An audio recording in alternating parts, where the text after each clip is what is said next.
Hola, ¿qué tal? ¿Cómo le va? Bienvenido a este rato de televisión. Tenemos más o menos 30 minutos, lo que habitualmente, para recorrer algunos de los temas, los trazos más gruesos que hemos encontrado en la semana en el sector agropecuario.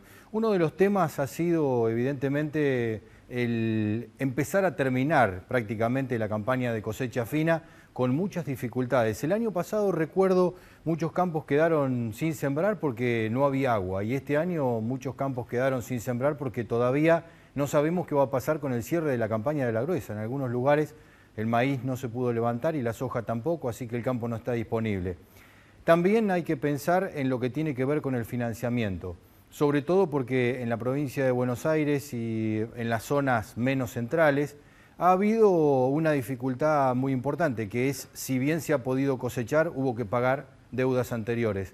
Entonces, ¿cómo está el productor? Con necesidad de financiamiento. Un financiamiento que hoy no está sencillo de conseguirlo sin hipotecar un futuro en el cual uno no sabe exactamente cómo vienen las cosas. Si uno piensa en los mercados y sobre todo en los futuros, los precios están en baja, estamos en un mercado climático, no sabemos lo que va a pasar, pero evidentemente la incertidumbre no es una buena cementera sobre la cual echar la semilla de la próxima campaña. En eso más o menos estamos. El asunto será ver entonces qué es lo que resulta para la próxima campaña y en qué condiciones se va a poder hacer. Así estamos con Armando Casalins de Argentrigo y también con Marcelo Magrech de Banco Galicia para hablar sobre temas importantes. Así que, Casalins, ¿cómo estamos con el tema del trigo? El tema del trigo está complicado, digamos, porque hay zonas donde evidentemente lo que vos dijiste recién no se puede sembrar porque todavía hay en muchos agua y en otros no se puede levantar ni el maíz y en la soja prácticamente se ha levantado toda, queda muy poquito por levantar. Pero esos maíces de segunda y están todavía en pie y no han dejado espacio para poder trabajar. Con lo cual yo creo que la estimación de la siembra va a caer, porque ya las ventanas que tenemos se están agotando en 20 días, no más de ahí, 25 días como un exceso. En la medida que sigan con estos problemas climáticos, yo creo que no vamos a llegar a las 4 millones de hectáreas que creíamos que iban a estar, porque la intención estuvo en su momento. Las intenciones y las ganas. El asunto es cómo está la cartera, Marcelo. Nos preocupa sobre todo cómo están los productores, cómo han salido del temporal de los 2 o 3 años pasados que se estuvo tan escaso con la rentabilidad. Te diría que los productores están en un año con una buena cosecha en general, sacando estos problemas que tenés puntualmente en zonas donde no se ha podido levantar, donde hay ciertos retrasos. Pero en general ha sido una buena cosecha, una buena campaña. Nosotros terminamos en julio, digamos, nuestro ciclo, con un gran vencimiento de nuestra tarjeta de crédito, y la cancelación de la misma fue buena. El tema son qué haces a futuro, ¿no? El productor agropecuario ya de por sí tiene ese optimismo que lo lleva a ser pujante, que está pensando en que la próxima campaña siempre va a ser mejor que la anterior, con lo cual está pensando cómo llegar a producir en esta próxima campaña y cómo utilizar las herramientas financieras. Y la realidad es que en los últimos años ha evolucionado mucho en el manejo de estas herramientas. Y yo siempre doy el ejemplo que vos el destornillador lo tenés que usar para destornillar y no para martillar, porque para martillar existe un martillo. Las herramientas financieras son muy específicas y hay que saberlas usar. Estos son años donde, como vos bien decís, en ciertos casos la rentabilidad es menor, con lo cual hay que manejar muy bien cuáles son esas herramientas y utilizarlas pensando en, sin duda, la futura producción, sin duda la perspectiva de un tipo de cambio. Entonces, las herramientas existen, están y van a seguir estando en el mercado. El tema es utilizar la herramienta adecuada para cada tipo de producción, buscando el vencimiento de acuerdo a cada ciclo productivo. Armando, hablando del financiamiento, hay dos caras en la cosecha. Una cosa es sembrar y otra cosa es ponerle la tecnología para conseguir los rendimientos. Eso es inversión, eso es plata. ¿Qué tipo de campaña fina imaginás que tenemos? Y lo que pasa es que tenemos dos factores. Una, digamos, la imposibilidad de sembrar, ¿verdad? Y no llegar a los niveles que uno quiere. Pero lo otro, que tampoco incentiva demasiado, son los precios futuros del trigo, que vienen cayendo en forma importante. De manera que no hay un incentivo muy grande a ponerle demasiada tecnología. Esto, sumado a todas las restricciones de la comercialización, hace que no sea demasiado atractivo nada en este tipo de cultivo. Cuando uno mira, qué sé yo, el sudeste, por ejemplo, que está con 1 millón y pico, depende de la estimación que uno quiera, de toneladas de trigo, que el productor no puede vender, porque Necochea no tiene barcos a la carga, porque no hay molinos en la zona, y está ahí y no sabe qué hacer con el trigo. Tampoco sabe qué hacer con el maíz, porque le ocurre lo mismo. Sí, sí. No tiene feedlot, no tiene fábricas de biocombustible, no tiene barcos a la carga. Y eso es todo un problema, digamos, para incentivar que el productor invierta en tecnología en el cultivo, ¿no? Hablábamos cada vez que se habla de cosecha, Marcelo, pensamos en la soja, porque es el único mercado más o menos abierto que tenemos, más o menos transparente, saber qué tenemos de futuro. Si bien hoy estamos un poco asustados porque los precios de futuro no están acompañando, siempre digo no están acompañando teniendo en cuenta que hay que restarle el 35% de retenciones, ¿no? Que en el corto plazo eso no se va a cambiar. Con lo cual, ¿cómo ves el financiamiento? ¿Con qué campaña? ¿Qué tipo de empresa? No, digamos, hay financiamiento para todo tipo de empresa. Sin duda que, como vos bien decís, el volumen máximo es el de la soja. Entonces, es lógico que te vayas a una financiación a fin de la soja, salvo en raras excepciones o quizás en economías regionales que no pueden hacer soja, el resto está todo volcado en la soja con los problemas en cuanto a la sustentabilidad que eso trae para mantener un sano equilibrio, no solo en lo agronómico, sino, te diría que en lo social y en lo económico, en las tres patas que tiene que tener la sustentabilidad. Ahora, herramientas para financiar el trigo existen porque es la misma herramienta y irás al ciclo del trigo, como hay herramientas también sin duda para financiar la ganadería o el sector lácteo. El tema es que toda la financiación se basa en pesos, el costo del dinero en pesos tiene una contrapartida que son los depósitos que están en el sistema funcionando, porque el sistema financiero, para que lo entienda clarísimamente el productor agropecuario, los depósitos son al sistema financiero lo mismo que la semilla de la agricultura. Si no están los depósitos es muy difícil que después pueda existir el préstamo. Entonces, que circule poco dinero, que haya poca comercialización, atenta contra las bajas de tasas. Cuanto más dinero tenés en el sistema financiero, cuanto más dinero duerme en los bancos todas las noches, es mayor la capacidad prestable y baja el costo del dinero. Entonces, es un círculo, te diría, virtuoso, que haya una mayor comercialización, que se abran más los mercados, que se pueda comercializar el trigo, que se pueda comercializar el maíz y por supuesto que la soja, porque eso genera y retroalimenta un sistema para poder otorgar una oferta de créditos con condiciones cada día mejores. Hoy las condiciones son buenas condiciones y están no solo el financiamiento bancario, sino también existen otros financiamientos comerciales, pero hoy no hay una escasez de financiamiento. Hoy hay liquidez en el sistema como para afrontar la próxima campaña a un costo razonable de la misma, utilizando diferentes herramientas. La tarjeta es una herramienta de muy fácil utilización porque el productor está con el crédito en su bolsillo, es muy fácil de operar y es eficiente. Y después hay una cantidad de préstamos financieros y por supuesto descuento de cheques y demás como para poder terminar de financiar. Y existen también afortunadamente líneas como para poder financiar bienes de capital. Porque vos hablabas del paquete tecnológico y el paquete tecnológico no es solo agroquímicos y fertilizantes o fitosanitarios, sino el tema de la maquinaria también es un tema clave para hacer las cosas bien y cada día más eficiente. El productor argentino es eficiente y sigue apuntando a esa eficiencia. pero hay que seguir invirtiendo todos los años. Invertir todos los años significa, sobre todo en la producción agropecuaria, alimentos y también generar divisas que son la entrada para que el país genere además otro tipo de cuestiones, sobre todo lo que tiene que ver con la contención social y una economía un poco más grande que nos abarque a todos. Por eso la preocupación, cuánto volumen, cuánto vamos a tener, cuánto para comer, cuánto para exportar. De todo esto seguiremos hablando a la vueltita de estos comerciales.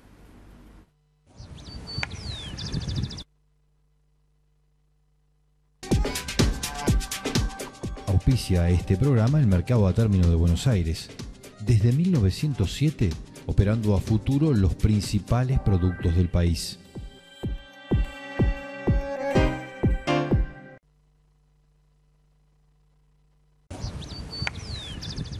Uno de los temas que se ha venido adentrando en la semana, si bien, digamos, todos los que estamos en el tema agropecuario, hace mucho que venimos observando las dificultades que la ganadería blanca, la ganadería de leche, viene sufriendo en los últimos tiempos, hemos visto que cada vez es más tortuosa la evolución, y esa evolución tortuosa hace que, ante la incertidumbre y la falta de rentabilidad, las producciones se agranden. ¿Esto qué significa? Que cada vez tenemos empresas más grandes, cada vez tenemos menos demanda de mano de obra por superficie, y eso es una gran preocupación, porque mantenemos la cantidad de leche que se produce, pero cada vez tenemos menos demanda, y eso es una problemática para el municipio, para la sociedad en general, y también para las arcas del Estado. Julio Aymar es el coordinador de la Mesa Nacional de Productores Lecheros. Integrante de la Mesa Nacional de la y mesa. Presidente de la Cámara Lechera del Abasto Sur. Bueno, y ha habido reuniones con la Administración Nacional de los Tamberos, y ¿qué respuesta les han dado? La reunión fue este lunes, donde nos citaron el Ministro de Economía, Axel Kicillof, para que en conjunto con el Ministro de Agricultura, Carlos Casamiquela, y sus colaboradores inmediatos, los secretarios de Agricultura y secretarios de Comercio Interior, Exterior, llevaron a cabo una reunión que fue en base a las protestas y propuestas que venimos haciendo desde hace tiempo, y que con la última asamblea que celebramos en Sunchales, con la participación de jefes comunales, intendentes, ministros de la producción de las provincias de Santa Fe y sus colaboradores, junto a Córdoba y Buenos Aires, se llegará a concretar esta reunión, porque evidentemente no nos están haciendo caso o no le están dando respuesta a nuestro reclamo, para escuchar a ver qué tenían para ofrecer dentro de todo lo que nosotros venimos proponiendo. Esta reunión fue el lunes a las 10 de la mañana, que en realidad estuvieron bastante mal porque empezaron como a las 11. El ministro Axel Kicillof abrió la reunión con una charla de unos 50 minutos para después seguir con el ministro Casamiquela, porque por problemas de agenda se tuvo que retirar. Y fue para decirnos que tenían alguna línea de crédito con alguna tasa subsidiada, pero cuyos detalles recién nos los van a poder dar ahora este lunes o martes de la semana próxima. ¿No es cierto? Es como decir, se me está lloviendo la casa y te dicen, tengo unos martillos. Claro, es como decir, como le dijimos nosotros ahí. Nosotros venimos acá con algunos productores haciendo 1.600 kilómetros para que nos digan que nos van a dar el lunes o martes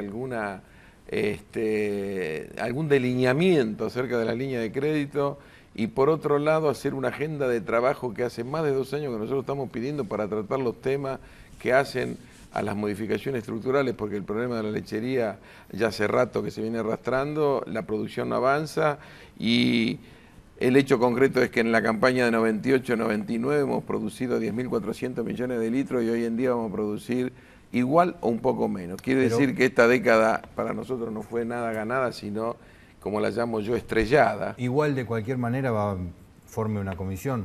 Claro, es decir, vamos a tener que formar una comisión reducida, porque es evidente que en estado asambleario no se pueden establecer acciones y medidas, de manera tal de conducir a algún tipo de problema, a algún tipo de solución para los problemas estructurales, cuando en realidad tenemos que tratar. De problemas estructurales, bueno, Julio, ahí quiero hacer hablamos? una diferencia. Nosotros tenemos una coyuntura que es la que siempre estamos trabajando en hechos, donde se manifiesta un ciclo vicioso en la lechería, aumenta la oferta de leche, baja la producción de leche, aumentan los precios, vuelve a aumentar la producción de leche. Queremos romper con eso, porque evidentemente el país no tiene ningún plan de negocio establecido, donde la industria privada tendría que llevar a cabo eso con las medidas y el correlato de las mismas a cargo del Estado o del gobierno, y nosotros queremos de una vez por todas definir esa lechería viable, porque el país ya sí o sí, la solución está en que tenemos que ser exportadores de leche. Nosotros somos sedentarios en la producción de arriba de un 25 o un 30% de lo que consume internamente el país y necesita. El país con 40 millones de habitantes necesita una producción anual de 8.000 millones de litros, porque estamos entre 200 y 210 litros equivalente de leche de consumo por habitante, y por lo tanto lo demás sí o sí tenemos que exportarlo, porque si no se inunda el mercado interno, los precios bajan, vuelve a tener el productor una caída de rentabilidad, y eso hace a medidas de que, de una vez por todas, si el país es exportador no puede tener un registro de operadores donde las operaciones lácteas estén condicionados a el humor del funcionario de turno que controla eso, como no nos me pasó. habló de crédito todavía. Todavía no. El crédito para el productor tambero, para que le cure el financiamiento, primero tiene que tener rentabilidad, porque si no los créditos, ¿para qué los va a tomar si no les puede pagar? Esto se lo explicamos al ministro, dijimos, mire, para tener un crédito y así nos den el crédito a tasa cero, tenemos 60 o 70 meses para devolverlo en las condiciones actuales. Nosotros creemos que la tasa tiene que ser blanda, pero una vez que tengamos rentabilidad. Aseguremos que el productor tengamos rentabilidad, para lo cual corrijamos la distorsión que existe en la cadena. ¿Cómo puede ser que un productor esté ganando entre 2,80 pesos y 3,05 pesos el litro y usted en la góndola no consigue un litro de leche en menos de 8 pesos? Esto le está demostrando que usted tiene entre la distribución y el comercio que hacen lo que se les ocurre. Y ustedes, con la manifestación del precio cuidado, lo que hacen es asegurarle la ganancia al tipo que vende la leche con un proceso sencillo. Está a punto tal que toda la vida la leche en sachet no tenía más una carga de más del 5 al 7%, y hoy en día está teniendo entre el 20 y el 30%. Y ni hablar de los quesos, que tienen una carga y un beneficio tributario de arriba del 100% y 120%.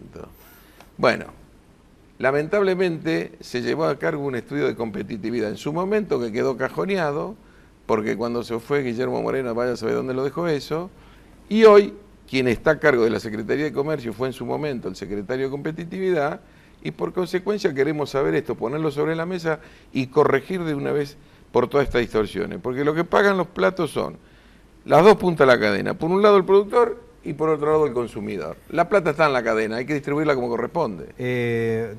Siempre se piensa que la vaca está ahí y la vaca da leche y listo, ya está, digamos, hace lo que tiene que hacer. Sin embargo, esta lechería de altísima producción demanda altísima tecnología. El lechero es un gran ganadero, porque cada tambo es una cabaña, y además es un gran agricultor, con lo cual la tecnología es vital. Hoy estamos transitando Palermo, se abrió el jueves pasado, y en el marco de Palermo están los premios CITA, los premios de la tecnología. Y tenemos acá gente de CITA. Contame un poco cuáles van a ser los principales premios que se van a otorgar y el objetivo de este trabajo. Bueno, Walter, antes que nada, gracias por invitarnos. Y bueno, este martes vamos a entregar la 11ª edición de los premios CITA. Los premios CITA, como bien dijiste vos, se entregan en innovación en tecnología agropecuaria. Surgieron allá por el 2001, en plena crisis, donde la revista Chacra, junto con la CAFMA, que es la Cámara de Fabricantes, más la Sociedad Rural, decidieron crear este premio para fomentar y para estimular a aquel innovador agropecuario que bien sabemos que existe en nuestro país y que está al nivel de la tecnología mundial.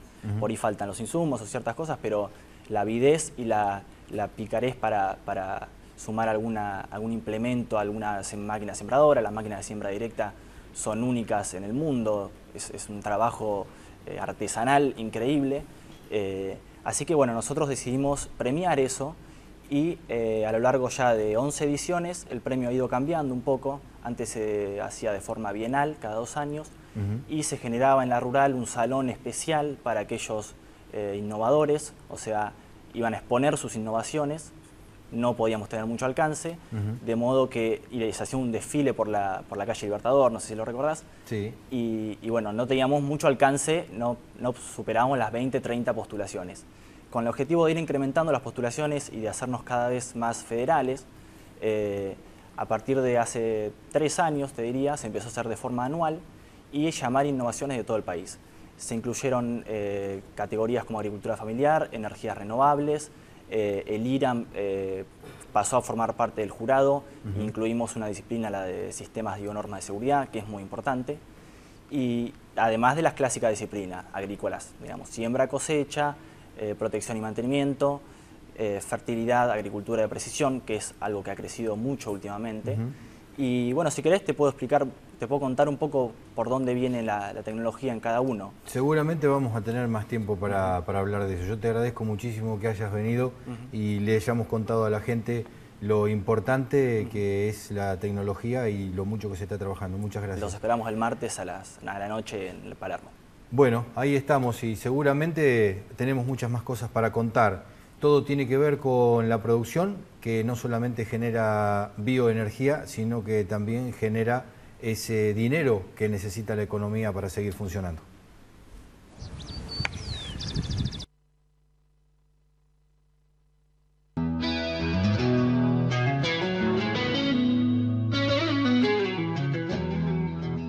Si de Silo hablamos, decilo. Agrimplex, el nombre de la bolsa. Decilo. Agrimplex, la mejor opción del mercado.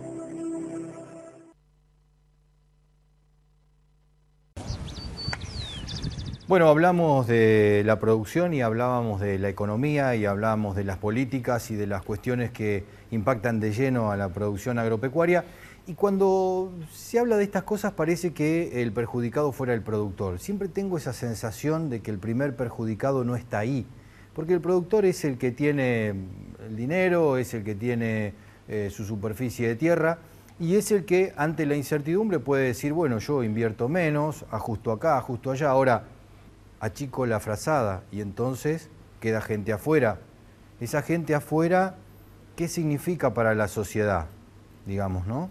En los últimos días, a partir del festejo del segundo lugar en el Campeonato del Mundo, lo cual es muy importante, estar entre los 10 es un logro, estar de ser uno de los 2, imagínense que se ha transpirado mucho para llegar hasta allí, había 32 equipos en pugna y más de 100 equipos que quieren clasificar, así que el lugar era más que meritorio. Sin embargo, cuando fuimos a festejar, mostramos la hilacha, y bien digo hilacha porque eran apenas unos pocos de los miles que se habían congregado. Sin embargo, nos preocupa la conducta social y nos preocupa esa agresividad, esa violencia que se va generando a partir de esta indignidad que vamos viendo, que nos va moviendo, que cada vez se nos va engrosando alrededor con gente que duerme en la calle, con sueldos que no alcanzan para que nosotros veamos el fruto del esfuerzo.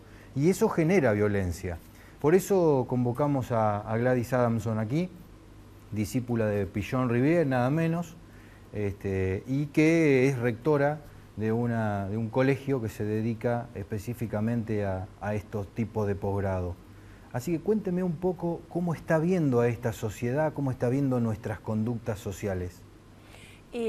Por un lado, yo creo que hemos, desde el 2001-2002, que fue tocar, digamos, casi fondo, o por lo menos no sabíamos a dónde caíamos, yo creo que la sociedad se ha ido recuperando. Creo que hay un contexto internacional muy difícil, dos proyectos de política económica muy opuestos, muy extremos, uno que apoya al capital financiero y otro que apuesta al capital productivo, que tienen sus representantes nacionales e internacionales, digamos, ¿no? Podríamos decir el Fondo Monetario Internacional y los BRICS, o el Grupo de los 20. Pero yo creo que acuerdo con usted que la marginalidad, ese extremo, digamos, es un extremo de violencia latente, ¿no? O sea, cuando desde la psicología social la felicidad humana está en la calidad de los vínculos humanos que uno mantiene. Cuando uno mantiene vínculos más fluidos, más respetuosos en cuanto a los proyectos múltiples que alberga una familia, estos vínculos se dan, uno experimenta bienestar. Cuando tiene buenos vínculos en el trabajo o en el club o con los amigos, no está inclinado a la violencia. Creo que cuando se produce una ruptura del tejido social, cuando hay una situación de exclusión, de marginalidad, acá hay un fermento, digamos, ¿no? Porque el ser humano necesita pertenecer a alguna porción de tejido social. Es gregario, digamos. Es gregario, por lo cual o puede adherirse a un grupo violento con tal de tener una pertenencia, claro. Puede adherirse a parte de un club, como son los Barras Bravas, por ejemplo, ¿no? Que es un lugar fuerte de pertenencia,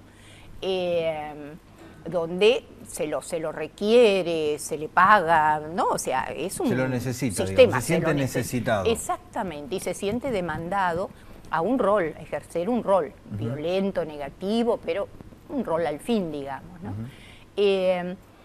Y yo creo que en ese sentido el tejido social de la Argentina ha sufrido, digamos, unos desgarros y unas rupturas donde tenemos algunas porciones que se han solidificado y otros que han quedado como más deshilachados. Lo que hemos visto, ¿no? Se suele decir que tenemos nietos de subsidio, es decir, gente que ha visto a su abuelo vivir sin trabajar, a su padre vivir sin trabajar, y ellos son hijos que viven sin trabajar. Esto evidentemente gira violencia, digamos, nadie quiere vivir de algo que no se gana, ¿no?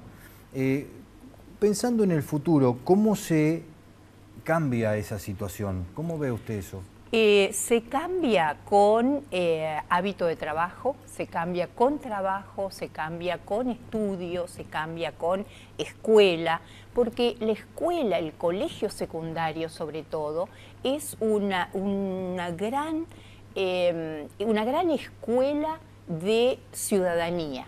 O sea, en la escuela y en el colegio se aprende lo que es cumplir un horario, lo que es una figura de autoridad, lo que son premios, los que son castigos, la integración, ¿no? Es cierto que a veces es dificultoso porque también hay situaciones de acoso, o sea, también muchas problemáticas sociales emergen allí, pero es el mejor lugar donde un niño y un joven puede estar, con todos los problemas que tenga. Muchísimas gracias. Nosotros nos encontramos la próxima semana, siempre tratando de encontrarle la vuelta y el pie a tierra a la cuestión del campo. En esta misma esquina, a esta misma hora y en este punto del dial.